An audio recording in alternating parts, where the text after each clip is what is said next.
Es para mí un gusto estar hoy día en esta presentación y quisiera compartir con ustedes algunos temas sobre el sector minero.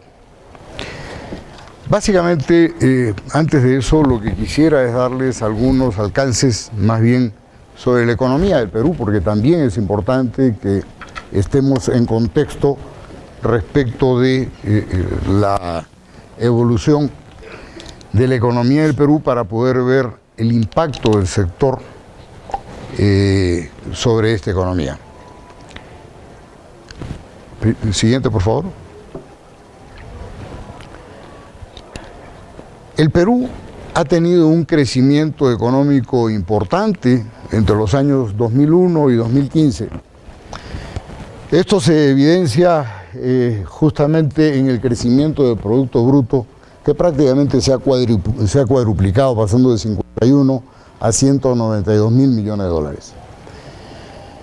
Junto con eso, las reservas internacionales netas crecieron de 8.600 a más de 61 mil millones. Y esto es el resultado de un esfuerzo importante en el crecimiento de las exportaciones, llegando hasta 34 mil millones cuando vemos que lo que ha explicado este crecimiento de las exportaciones es las exportaciones mineras. Gracias a esto es que tenemos estas reservas y gracias a eso es que el tipo de cambio no se dispara. Por eso es que tenemos una economía estable.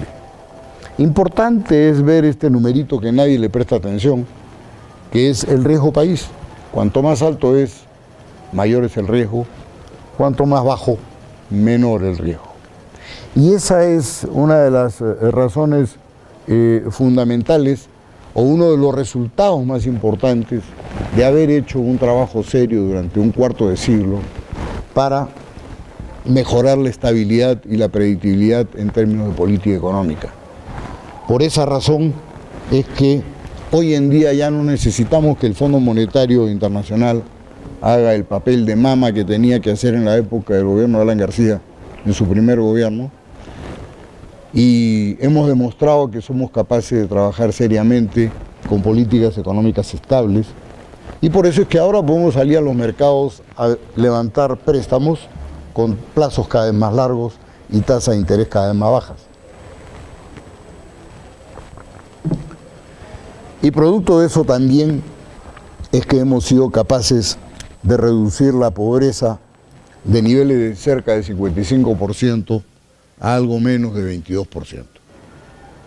Esa reducción de pobreza es fundamental porque lo que ha permitido es precisamente un crecimiento de la clase media que hoy día está fuertemente posesionada en base a empresarios de mediano y pequeño tamaño y que no le deben nada a nadie, sino es producto de su propio esfuerzo y creatividad. Siguiente. Para poner también estas cosas en contexto, ustedes habrán oído hablar muchas veces que el crecimiento económico es una condición necesaria, pero no es una condición suficiente para tener desarrollo. Y por eso es que se explica no solamente el crecimiento económico que se ve en esta línea roja, que es el crecimiento del ingreso per cápita, sino en esta línea azul, que es el índice de desarrollo humano. ¿Qué cosa es el índice de desarrollo humano? Es, primero, que se reduzcan las brechas entre los más pobres y los más ricos. Segundo, que la mayor parte de la población tenga agua potable, desagüe, electricidad, educación, salud, seguridad, y eso es fundamental. Y no es coincidencia que en este gráfico, donde si lo vieran más de cerca, se pudieran dar cuenta que en esta columna, en esta fila está el ingreso per cápita y en este está el índice de desarrollo humano. En este sector de bajos ingresos y bajo desarrollo humano está Nigeria, Pakistán, Botswana, países del África. El Perú está por acá. Y en este otro extremo, los países que tienen más alto índice de desarrollo humano, no coincidentemente, tienen también un alto ingreso per cápita, y ahí está Brunei, Luxemburgo, Estados Unidos, Suiza, Noruega, Australia, Singapur, etc. Y es ahí a donde nosotros tenemos que apuntar. Siguiente. También es importante tener en cuenta la alta correlación que hay entre el crecimiento del Producto Bruto Interno y la inversión bruta fija. Si no hay inversión, no hay crecimiento económico. Y si no hay crecimiento económico, no hay mejora del índice de desarrollo humano.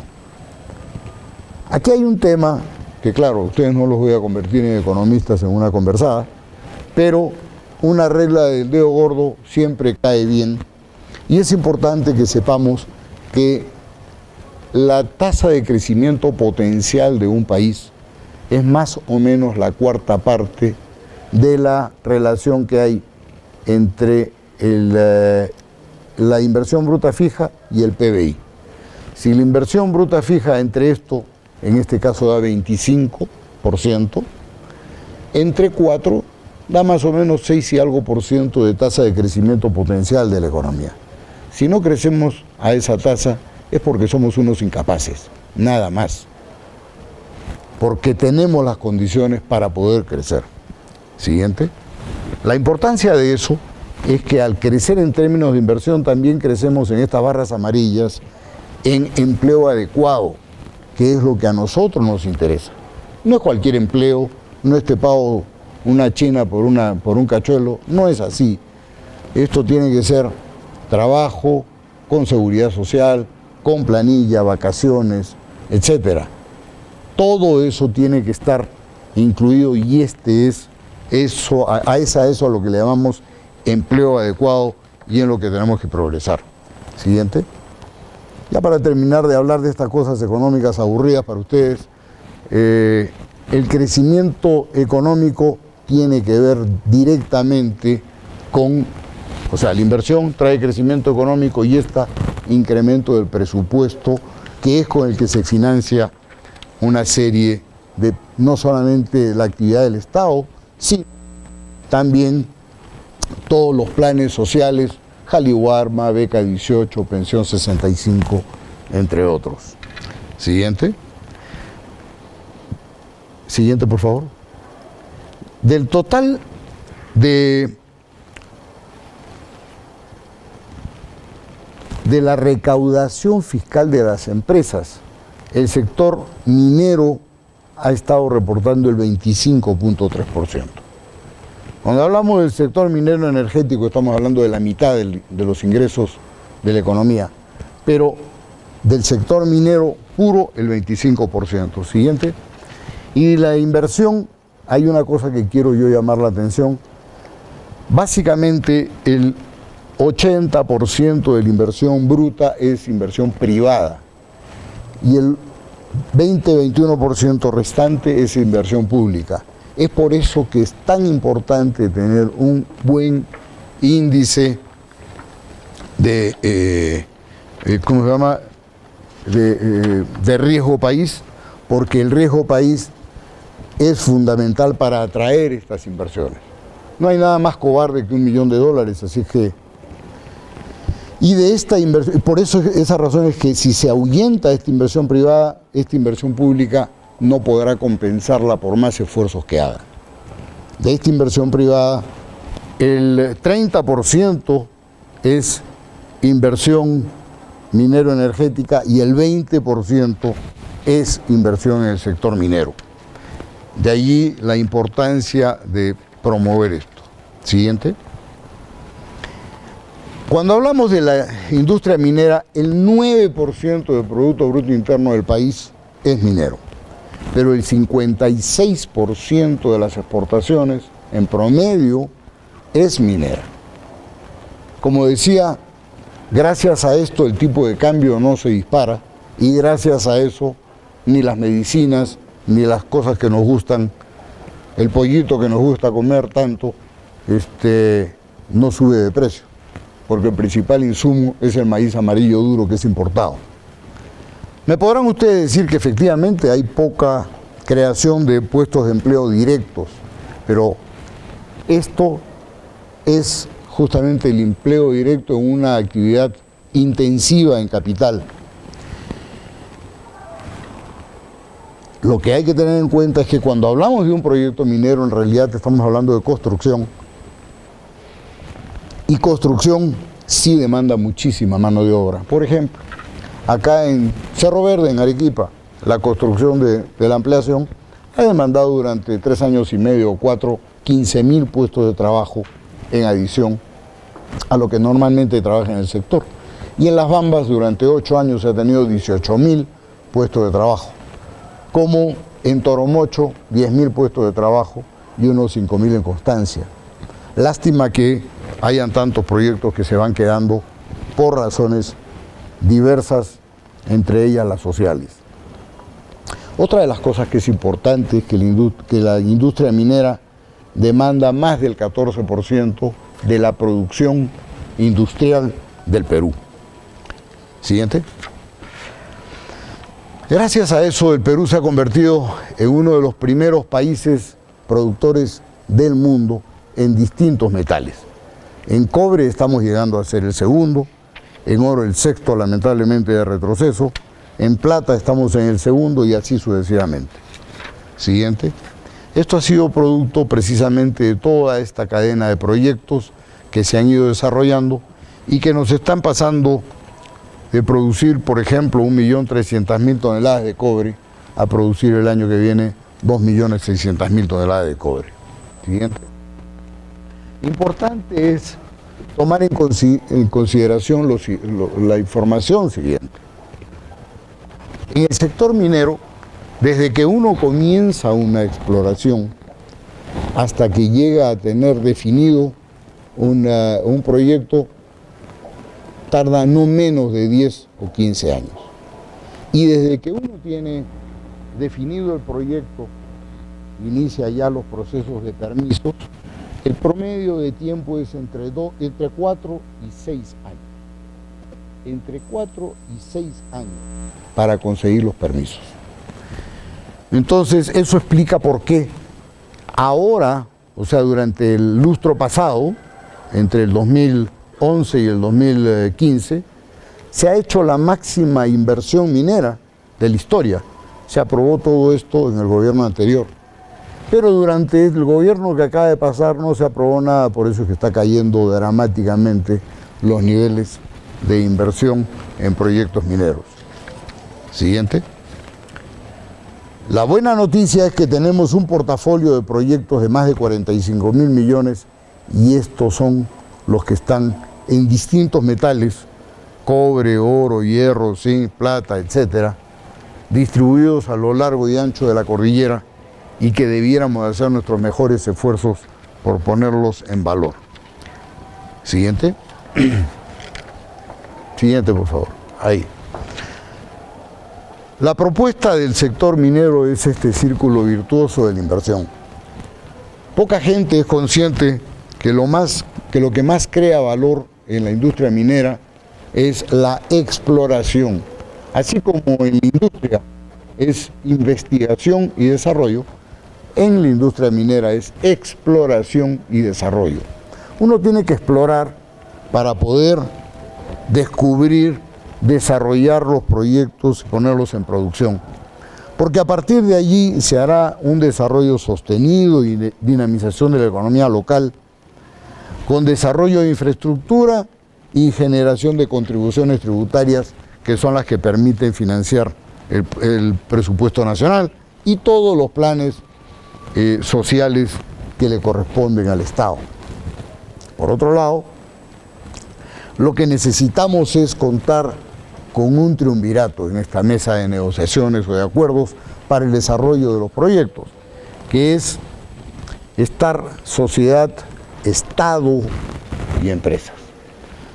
Hasta el 28 de julio solamente ha estado la sociedad y las empresas.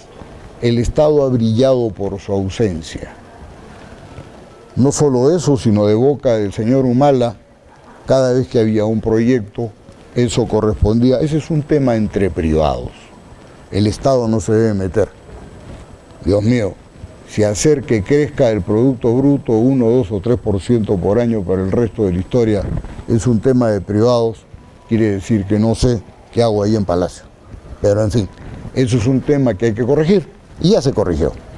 Pero por otro lado, es importante también la presencia del Estado como testigo y garante de los acuerdos que se llegan en las comunidades o con las comunidades.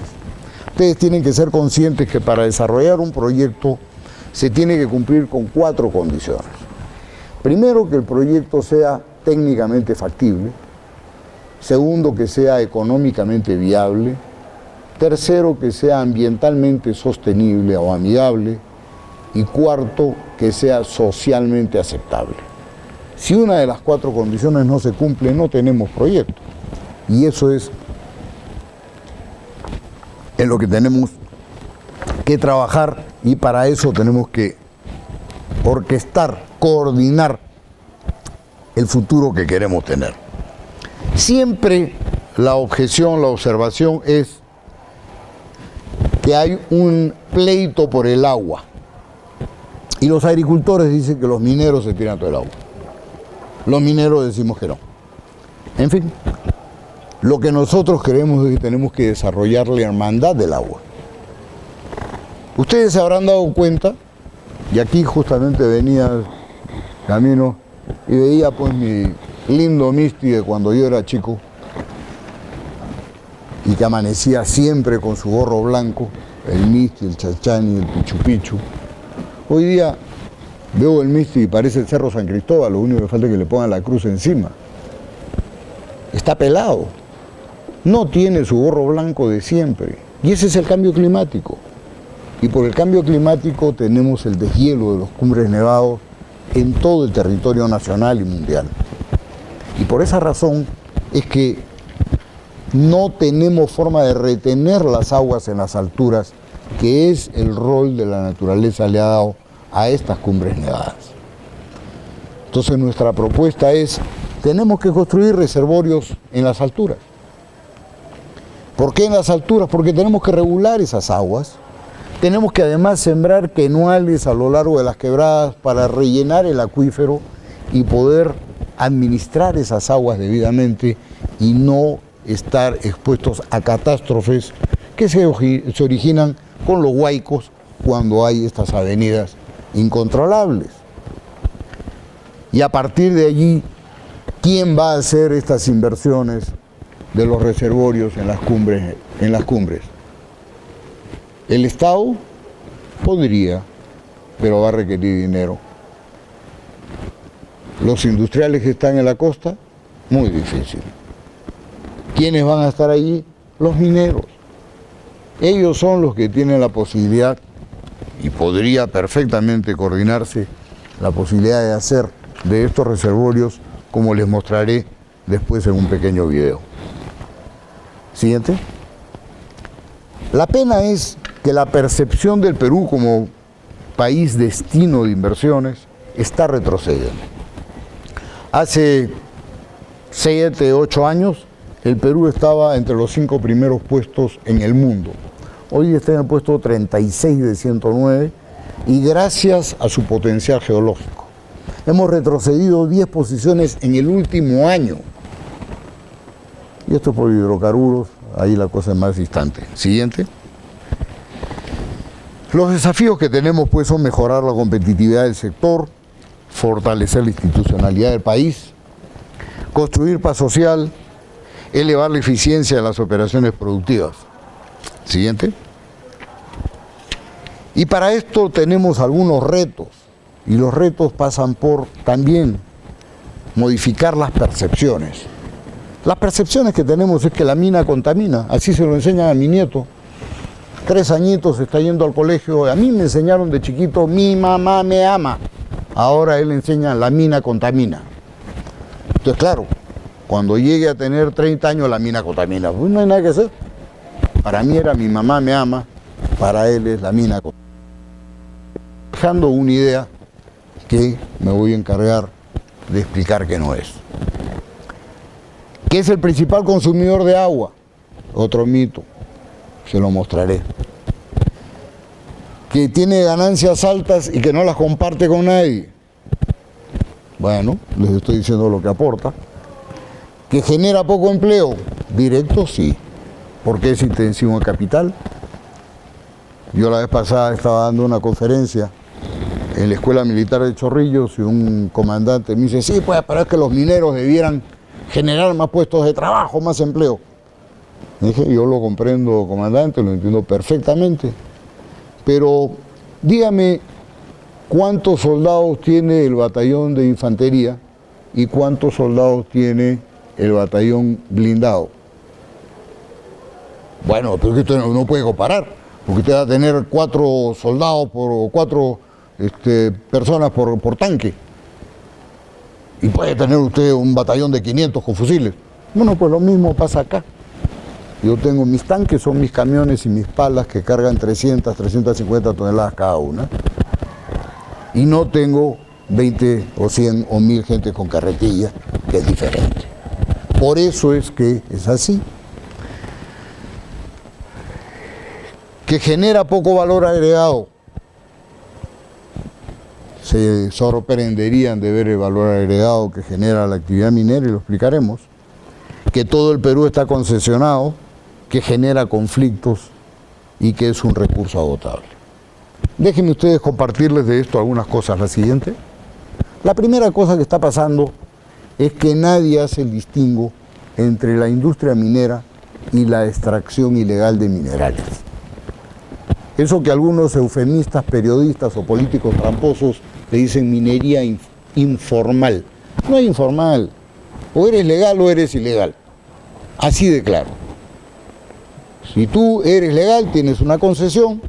Si eres legal, pagas tus impuestos. Si eres legal, contratas gente de manera adecuada, con planilla, seguridad social, vacaciones y todo.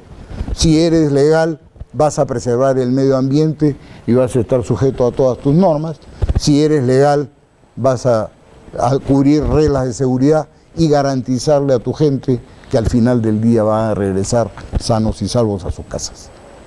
Si no, eres un simple extractor ilegal de minerales. Y eso es lo que está pasando. Miren ustedes, esto de acá es pues lo que mucha gente cree que es la minería, y esto es extracción ilegal de minerales aluvial. Y para los que no saben, porque ustedes son muy chicos, esto lo comenzó y lo fomentó el Estado peruano en el año 1972. Eso que hoy combatimos a bombazos, eso es. La siguiente. Y vean ustedes cómo ha evolucionado, por ejemplo, esto es un recodo del río, donde tienen ustedes una lámina de junio del 2013, otra de junio del 2015 y otra de marzo del 2016. Vean cómo se ha destruido esa selva. Esto obviamente no es minería, pero esto es lo que está en el imaginario colectivo de lo que es minería. Siguiente. El otro tema y el otro mito es que todo el Perú está concesionado. Y el tema es efectivamente, 14% del territorio nacional tiene concesiones. Pero también es importante que sepan que solo el 1.23% del territorio nacional tiene actividad minera. 0.91% en producción y 0.32% en exploración. ¿Y esto por qué es así? Ustedes me van a decir, tienen la razón. Y yo les contaré. Hay que matar a los viejos porque contamos historias. El tema es, antiguamente yo quería una concesión, me iba al campo, me ponía un punto de referencia, me voy a valer de este mapita, marcaba algunos hitos, ríos o cumbres y diseñaba mi poligonal y decía, muy bien, voy al Ingemet y este es el petitorio que yo tengo. Doy mis coordenadas con mi poligonal. ¿Pero qué pasaba? Unos días o semanas o meses después llegaba alguien más y decía, no, yo estaba acá y quiero una poligonal de acá, para acá, para acá. Como no había mayor registro y catastro, todo esto era superposiciones y pleitos donde de repente estoy diciendo malas palabras, pero los únicos que ganaban eran los abogados. El Estado con buen juicio lo que dijo es, no, vamos a poner orden acá. Vamos a demarcar el territorio nacional en cuadrículas georreferenciadas. Cada cuadrícula tiene una dimensión de 100 hectáreas. Y estas están georreferenciadas con coordenadas UTM en los extremos. Oiga, pero yo solamente quiero explorar esto, ¿y a mí qué me importa? Tú quieres, esta es tu concesión, y me pagas derecho de vigencia sobre el total de la cuadrícula, no sobre la partecita que a ti te interesa. Con eso se incrementó los ingresos del Estado, cierto, pero por otro lado también se puso orden en el catastro. Y por eso es que hay esta aparente contradicción entre el 14% concesionado y el 1.23% con actividad minera. Siguiente. Para rebatir el tema del agua, esto por si acaso es información no mía, esto es información de la Autoridad Nacional del Agua, pueden entrar a la página web y lo pueden mirar ahí. El Perú dispone de 2 billones de metros cúbicos de agua por año. Y de estos consume o utiliza 20.000 millones de metros cúbicos. Esto, haciendo la aritmética, significa 1% del agua. De este 1%, el 80% se usa en agricultura, el 12% se usa, lo consume la población, 6% la industria y el 1% la minería. El 1% del 1% viene siendo el 0.01% del total del agua disponible. Ahora ustedes me dirán, qué mentiroso eres. ¿Cómo vas a decir que solo el 0.01? Y yo les hago la reflexión. ¿A alguien en su sano juicio se le ocurre que para bañarse en una piscina va a llenar la piscina hoy, se baña y al término va a vaciar la piscina? No. Vamos al club que ustedes quieran y van a encontrar que la misma agua que está ahí está año tras año, década tras década, recirculando, filtrándose y purificándose. Y eso es lo que hace la industria minera. Capta una cantidad de agua, es cierto, y de allí la utiliza, la reprocesa y la vuelve a usar. ¿Y esto por qué? Por varias razones. La primera es porque no tenemos autorización de vertimientos. O sea, nosotros no podemos verter a los ríos o a los lagos o a cualquier cuerpo de agua, cualquier volumen de agua que se nos ocurra. Necesitamos contar con un permiso. Segundo, ¿tenemos autorizaciones para captar cierta agua? Sí, pero también es cierto que es más barato y más eficiente, en lugar de limpiar y purificar el agua hasta un nivel tal que tenga que verterse a los ríos, o que para que pueda verterse, a los ríos, lo que se hace es, se limpia hasta que sea un agua industrial, clase 3. Y esa es el agua que se reutiliza en el proceso. Y así permanentemente. Nadie se la va a tomar. Es agua industrial. Esa es la razón por la que logramos estos niveles. Siguiente. En términos de calidad de generación de estándares de calidad del aire, ya ustedes habrán oído hablar muchas veces a propósito de la Oroya o de tantos otros proyectos de fundición, este tema de los estándares de calidad del aire. ¿Qué nos pasa? Fíjense. Nuestros competidores son Canadá, México, Chile, Australia. Y si quieren competir con Estados Unidos, Alemania y Japón, tampoco hay problema, porque ellos están entre 300 y 125 o 106 partes por millón de dióxido de azufre. El estándar de calidad para el Perú, fíjense, 20. Y para los que ya tienen operaciones antiguas, 80 con un plazo para ir a 20. Eso es inmanejable, impracticable, económicamente inviable y no es sostenible. Por eso es que países civilizados que utilizan las neuronas al momento de legislar ponen estándares de calidad razonables. Yo les quiero contar, como compañía, a mí me han venido a buscar compañías internacionales a decir, oigan, pero ustedes tendrían que reemplazar a Loroya, nosotros tenemos un proyecto, vamos a desarrollar el proyecto, me han traído la propuesta, pero eso sí, la hacemos en Canadá.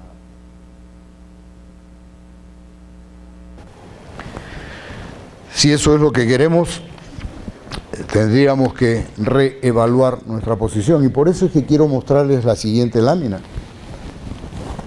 ¿Cómo es las emisiones de gases de efecto invernadero en el mundo? El Perú en el mundo genera el 0.4% de las emisiones de gases de efecto invernadero.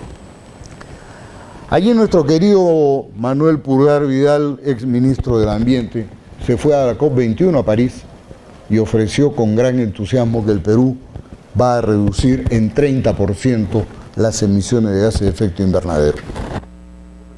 Reducir en 30% no es fácil, pero eso le sirvió un trabajo de ahí para adelante después de que dejó el ministerio. Cuando mucho más sencillo era agarrar a estos 5 países importantes emisores, Estados Unidos, China, Rusia, Brasil, Japón, India, y si uno le dice, oye, ¿por qué no reduces en 0,5% tus emisiones? Como ellos tienen el 50 y tantos %, ya reducen el 0.25%, que es más del 0.12 que nosotros reduciríamos si nosotros hacemos un esfuerzo de 30%. Parece que los abogados que llegaron al Ministerio del Ambiente no sabían aritmética. Ahí tenemos un problema. Ahora, siempre a los mineros están, dale que te doy, que son los cochinos, que son los que contaminan. Vamos a pasar revista a cómo se generan los gases de efecto invernadero en el Perú. El principal generador, 41% de gases de efecto invernadero por día. Y en la agricultura, 19% por los fertilizantes y los insecticidas. ¿Alguien ha dicho algo de eso? Todavía estoy esperando a los agricultores. Acá probablemente no lo noten tanto. En Lima, en la avenida Bancay, pobrecitos los policías que tienen que estar parados ahí, eso es infernal. Y en 8% que lo generan los desechos municipales. Y hasta ahora los alcaldes de perfil. ¿Cuánto genera de gases de efecto invernadero la actividad minera? 1.2%. Y si le asignamos el 1.4% de la energía que se genera para utilizar en minería, 2.6%. Sin embargo, los mineros. Efectivamente, tenemos pues algunos retos. Siguiente. Que pasan por el acercamiento, diálogo y transparencia. Yo la verdad es que sí creo que el signo que debe de marcar nuestro futuro es el de la transparencia. Transparencia no solamente del lado de las empresas, del lado del Estado y del lado de las ONGs. ¿Por qué? Fíjense, el Perú está, el sector extractivo, está adscrito al EITI. El EITI es el Extractive Industry Transparency Initiative, o sea, la iniciativa de transparencia de las industrias extractivas. Desde hace 10 años, todos estamos autorizando con carta dirigida a la SUNAT para que haga el levantamiento tributario de nuestras operaciones y se lo entregue a una firma de auditores designada por el EITI. Y ellos identifican cuánto ingresa, cuánto cuesta, cuánto pagamos de impuestos, qué tributos hacemos, con toda transparencia y a dónde va. Lo que no veo yo hasta ahora es que ni en el gobierno nacional, ni en los gobiernos regionales, ni en los gobiernos municipales, provinciales y distritales, alguien diga ni pío respecto de esto es lo que yo recibí, estos son mis proyectos, estos son mis presupuestos, así los he ejecutado, he cumplido, la calidad es la que dije y el tiempo de ejecución es el que se predijo. ¿Alguien ha dicho algo? Nadie ha dicho ni pío. ¿Y alguien les reclama transparencia? Nadie. Y las ONGs, más fácil todavía, más lejos. Ellos no están. Ellos piden, pero ellos no se ofrecen. Y yo quiero saber también quién lo financia, con cuánto lo financia, para qué proyectos son, en qué han invertido, a dónde han metido su plata. No vaya a ser que estén financiando actividad violenta ilegalmente. Lo cierto es que nosotros estamos en este grupo entre Estado, empresas y ONGs como invitados a una playa nudista. Yo estoy desnudo en la playa nudista y los demás están con burka y no se dicen nada. Y yo creo que ahí hay un tema. Si nosotros queremos tener un Perú como el que debemos tener, todos debemos actuar con transparencia absoluta. Siguiente. Tenemos pues mucho potencial por desarrollar y para lograrlo se requiere el esfuerzo del gobierno y las empresas y la población. Yo tengo un pequeño video que quisiera correrlo para ustedes porque más que 1000 palabras, las cosas que yo diga tendrán poco valor si es que ustedes no la ven. Y yo quisiera correrlo.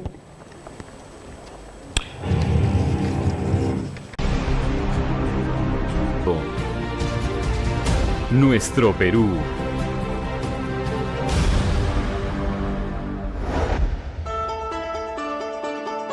La minería formal trabaja cuidando el ambiente,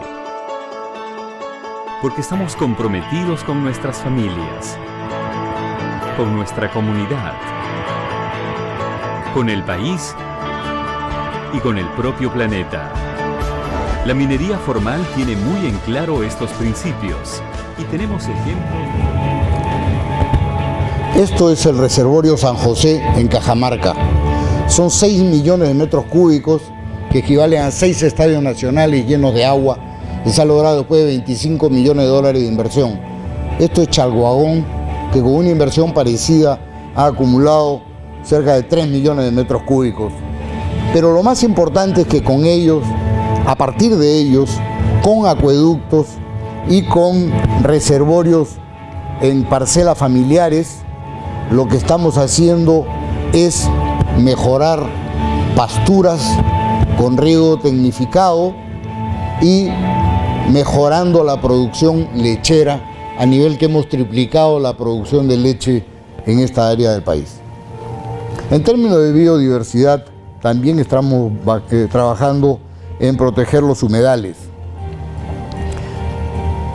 Esto es la Reserva Nacional de Salinas y Aguada Blanca. Esto es en Imata. Y como restringimos los vertimientos de agua cuando tenemos que hacerlo, lo pasamos por estas piscigranjas. Acá tenemos truchas y como ustedes comprenderán, esta es nuestra certificación porque las truchas no se dejan coimear. Esto acá es la forestación de Huari. Tenemos 1.800 trabajadores, entregaron 30 viveros y hay 7 millones de árboles en 4.500 hectáreas. Estamos trabajando, justamente estos son los 7 millones de plantaciones de árboles. Y trabajando también en reforestación en centros poblados en Huari. También estamos trabajando en el desierto de Bayóvar, 350 hectáreas en el desierto de Sechura. Hay 35.000 plantones de algarrobo y zapote, después de invertir cerca de 4 millones de dólares.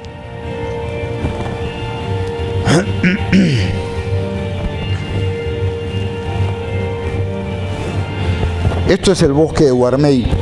Esto se riega con las aguas tratadas que bajan el concentrado del mineraducto de Antamina. Allí tenemos 170 hectáreas y 200.000 árboles. Hay 50 tipos de aves en esta zona y esto purifica el aire y el suelo. Y estos son las quebradas conquenuales que nosotros proponemos para rellenar el acuífero. Hay 295.000 árboles en 355 hectáreas y hemos desarrollado este proyecto de Adopta un Árbol para que las comunidades trabajen con nosotros. En la remediación de pasivos, esto es la bahía de Ite, 1.600 hectáreas de humedales que han sido antes botaderos de relaves y hoy día tienen 126 especies de aves migratorias que ustedes comprenderán escogen el lugar donde se posan en su trayecto. Así es como está algo que fue una relavera.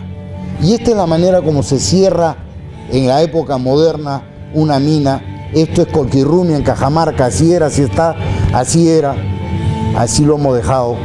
Esta es la manera como termina una operación minera.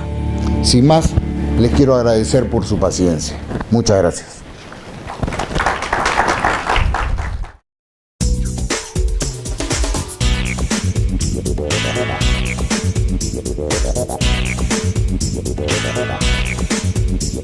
Bye.